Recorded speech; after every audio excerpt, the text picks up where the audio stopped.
No one at the grand charity gala expected a poor cafe worker to walk through those golden doors. No one expected the billionaire heir, Adrian Hale, the man who never smiled, to stop mid-speech when he saw her, and absolutely no one expected what he did next, because when their eyes met, Adrian froze as if he'd seen a ghost, not out of fear, but recognition, pain, and something deeper, something he had buried long ago. Only he knew the secret, only he understood why this moment should have been impossible, and only destiny knew that from this night onward, a poor middle-class girl's life would change forever, and she would become the partner of a billionaire who once vowed never to love again. This was the beginning. Mira Thompson had grown up in a small rented house at the edge of the city, raised by a mother who worked 2 jobs and taught her that kindness was a currency more valuable than money. But life had not been kind to her. At 27, Mira juggled part-time shifts at a tiny cafe and evening tutoring to afford rent and her mother's rising medical bills. She lived simply, almost invisibly, in a world where no one remembered her name after she clocked out, yet she carried something brighter than wealth, an unfailing hope that life would one day reward her efforts. But every morning, as she rode the bus to work, hope dimmed a little more. Her boss scolded her for mistakes she didn't make. Customers ignored her as if she were background noise. The landlord raised rent again, and her mother's health kept declining. Still, Mira endured. She never complained, never asked life for more, until one rainy evening, when fate, quiet and unpredictable, stepped into her life disguised as an envelope. Her cafe had been chosen to cater the Hale Foundation's charity gala. She was the only staff member available. She didn't know it yet, but stepping into that luxurious hall would change her entire world. Adrian Hale was known as the billionaire who rebuilt an empire from the ashes of his broken childhood. Newspapers called him brilliant, fearless, untouchable. People admired him, but no one truly knew him. What they didn't know was that Adrian had once loved someone deeply. A girl from a humble family, soft-spoken, warm, and honest. But life, pressure, tragedy, and the cruelty of society had torn them apart before they could choose each other. Since then, Adrian had closed his heart and locked it away. Tonight's charity gala was supposed to be routine, another speech, another round of applause, another night pretending he was made of stone. But when he turned during his speech and saw a simple cafe worker carrying a tray with trembling hands, he froze. Because the girl standing under the chandelier, hair damp from the rain, cheeks flushed from nervousness, looked exactly like the one he once loved, the one he lost. But Mira wasn't her. She was someone new. Someone unfamiliar. Someone he couldn't look away from. The room seemed to quiet as he watched her struggle to balance the plates. Her shoes were worn. Her uniform was too big. Yet she carried herself with dignity, with quiet strength. Then, she slipped, the tray tipped, and Adrian Hale, billionaire heir, crossed the room faster than anyone could process. He caught the tray before it fell. Mira gasped, stunned, breathless. Their eyes met, something shifted, something awakened, and for the first time in years, Adrian Hale felt alive. Mira apologized repeatedly, cheeks burning with embarrassment. But Adrian shook his head gently. No harm done, he murmured, his voice unexpectedly soft. People stared, whispers spread like wildfire. Why is Adrian Hale talking to a server? Why does he look at her like that? To everyone's shock, including Myra's, Adrian spent the rest of the evening near her, offering help, asking questions, making her laugh despite herself. He found himself drawn to her sincerity and quiet resilience. When she spoke about caring for her mother, something inside him cracked open. Mira, however, remained guarded. Why would a billionaire be interested in someone like her? But something about Adrian felt real, unpolished beneath the layers of wealth and power. Before the night ended, the gala organizer came to inspect the catering work, and spoke to Mira with unnecessary cruelty, scolding her in front of everyone. Mira bowed her head, absorbing each harsh word, but Adrian snapped. Enough, he said.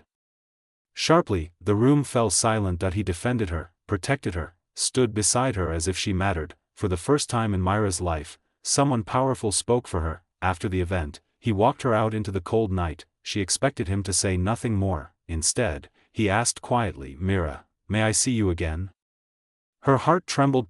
Two worlds that were never meant to meet had collided. Their meetings began simply: coffee breaks, long conversations, slow walks in anonymous corners of the city. Mira never pretended to be someone she wasn't, and Adrian never treated her as anyone less, but society noticed, rumors spread, criticism followed, people whispered behind Myra's back, calling her unworthy, opportunist, gold digger.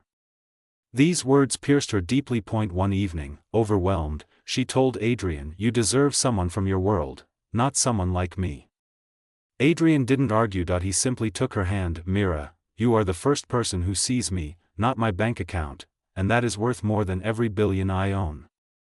Her tears fell freely. He wiped them away gently. The next day, Adrian did the unthinkable. At a major public gathering filled with cameras and critics, he walked on stage, pulled Mira beside him, and said with a steady voice, "She is not less than me, she is not below me, she is my equal, and I choose her, not in spite of her background, but because of the strength it gave her."